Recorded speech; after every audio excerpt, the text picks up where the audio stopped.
Hey guys, welcome to my channel where I will talk about and share my opinions on topics I have experience with. So in this video, I'm going to talk about my experience so far in the construction sector. So let me just introduce myself. So my name is Kuhan. I'm from Malaysia. I'm a third year second semester student, currently pursuing a bachelor's degree in civil engineering.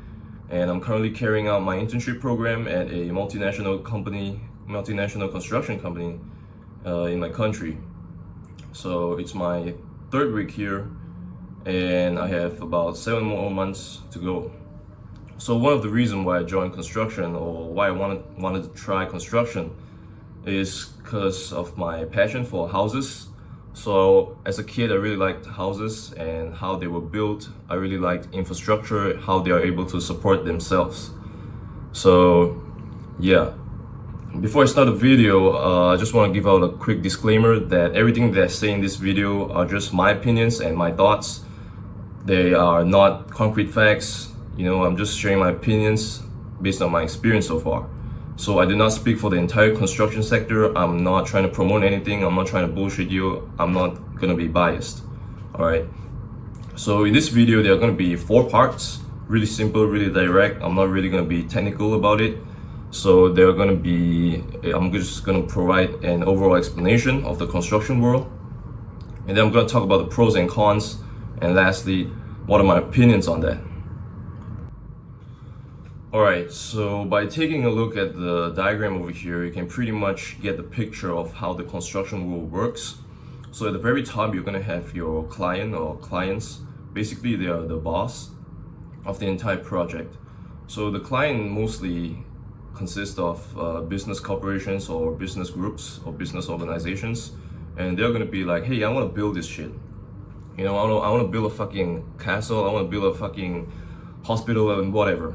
So they're going to appoint a consultant. They're going to appoint a consultant team. And the consultants are the main design of the project. So they're going to design the entire structure, from landscape to the structure, everything. All right. So after that, you're going to have the project manager. So the project manager is going to manage the entire project. They're going to supervise the main contractor and subcontractors, making sure that they are doing what the consultant and what the client told them to. All right. And then you have the main contractor, which is what I'm doing, what my company is doing. So we are the main contractors. Now the difference between a main contractor and a subcontractor is that main contractors are responsible for the overall construction of the project, while a subcontractor is responsible for a specific part of the project, or more niche. All right, it's more detailed, more niche. For example, you will have subcontractors who are responsible for painting, the tiling works, the screeding works, the piping and whatever, all those shit. All right. So let's talk about main contractor for a second, because that's what I'm doing. So yeah, I'm actually appointed in the operations team. So within the main contractor, there are different departments, or I like to call it teams, because we actually work in a team, So there are planning department, there are technical department, there's quantity surveying department, safety, operations, and whatever. So what my department do, what operations team do, is that we are gonna make sure that everything is being executed correctly. Everything is being done at the right direction, at the right time. All right, so basically we're gonna have to be working at the office and at the site, but obviously we spend most of our time at the site.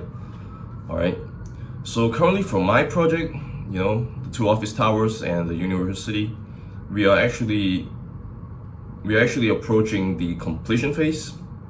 So at least for me, I'm actually assigned to OT1. So I'm actually in the completion phase, meaning I don't really get to see the structural works. So right now they're doing the interior design finishes and other stuff like that. So the current phase, like I say, completion phase, we're gonna have a fire safety regulations inspection coming up, or in my country we call it the bomba test, the bomba inspection. So this is actually a pretty crucial milestone in the construction process, because if you passed the bomba inspection, basically you are going to hand over certain levels or certain floors to the client. So the retail workers, your customers, anybody's interested in buying your unit or your level. Alright, I don't really want to end my video on a pessimistic note, so I'm going to talk about the cons first, and then I'm going to move to the pros. So what are the cons? Well, obviously you're going to be working in a really, really harsh environment.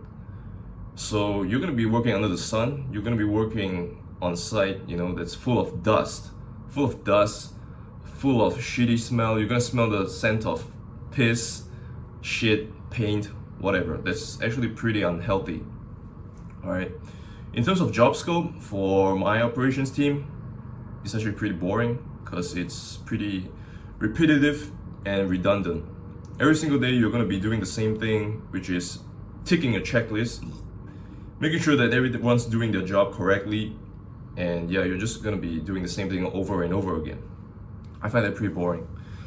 So let's get to the most important part of the cons. I'm pretty sure everybody's wondering, how's the work-life balance of construction? Well, in construction, there's no work-life balance.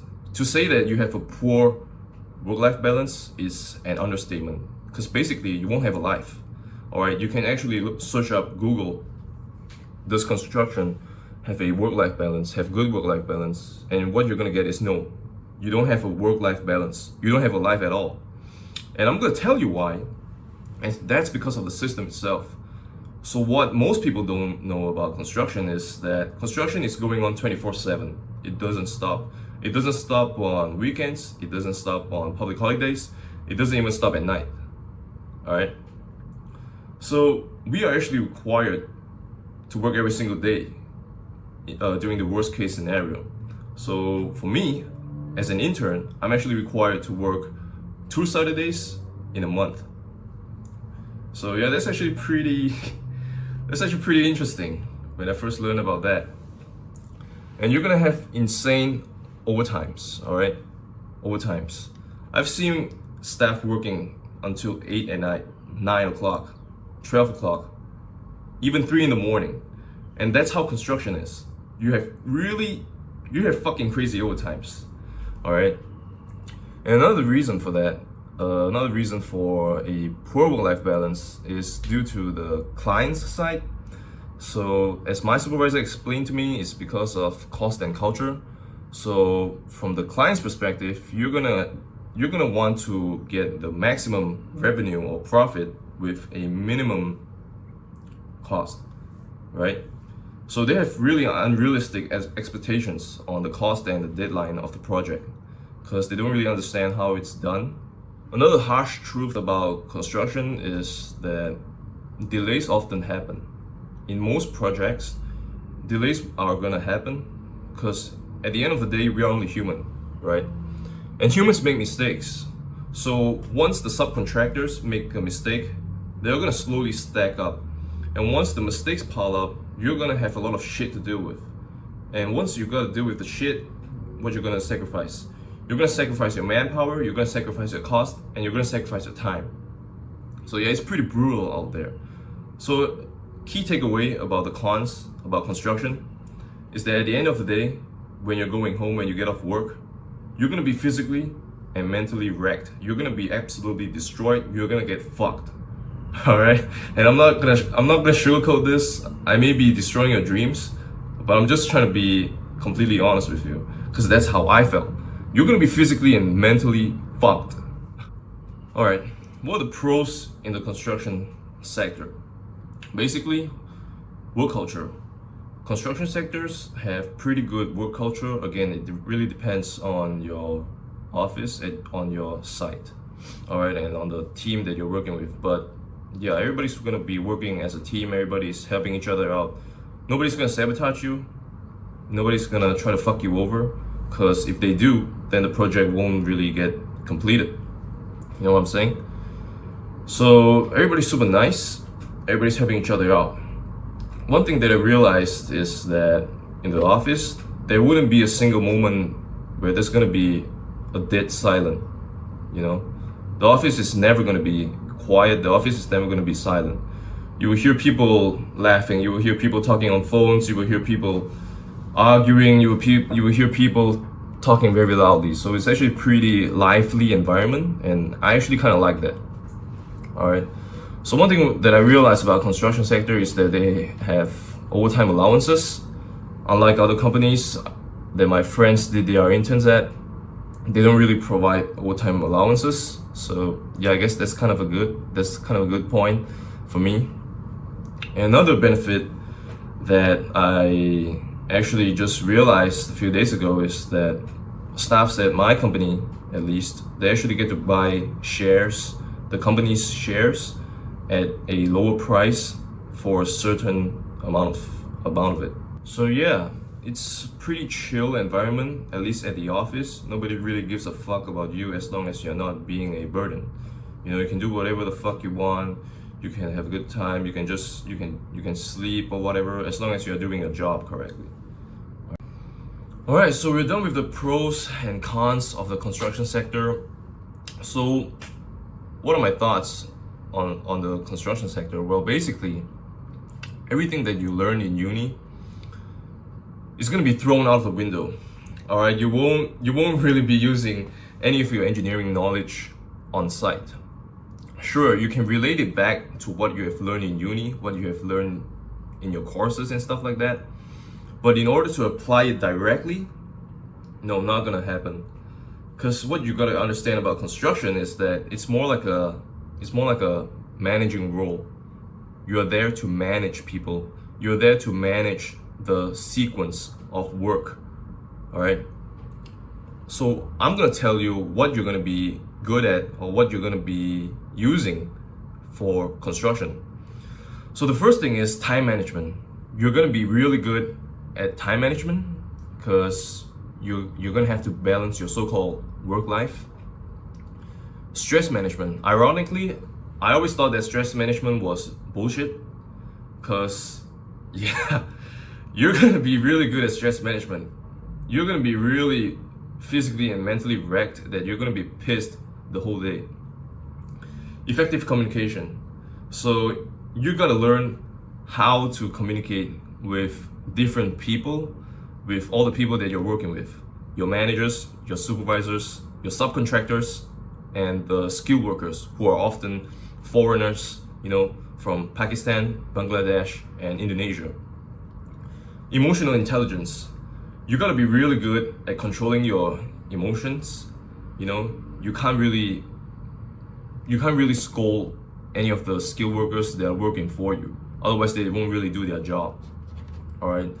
So these are the stuff that you're gonna apply or you're gonna learn during construction, which are time management, stress management, effective communication, and emotional intelligence. All right. Well, basically, I'm actually more keen to explore other industries for now, other sectors for now, such as the renewable energy sector or coastal engineering or oil and gas. For now, you know, I kind of get the picture of construction and I don't really think it's for me. All right. But at the end of the day, yeah, construction, you can ask anyone in construction and they're gonna tell you the same thing. It's hard. All right, it's hard, it's not easy, you know, it's really interesting. Yeah. So, you know, to everyone who's watching this video, if you really want to give it a try, sure. You know, I'm not telling you not to go into construction. You know, I'm just sharing my opinions and I'm hoping to, you know, help you out. So yeah, I guess that's all for my video. I hope you guys enjoyed it and feel free to leave a thumbs up, and you know, if you have different opinions or different thoughts, please comment down below so that we can discuss about it. So thank you guys for watching and I'll see you guys in the near future, hopefully.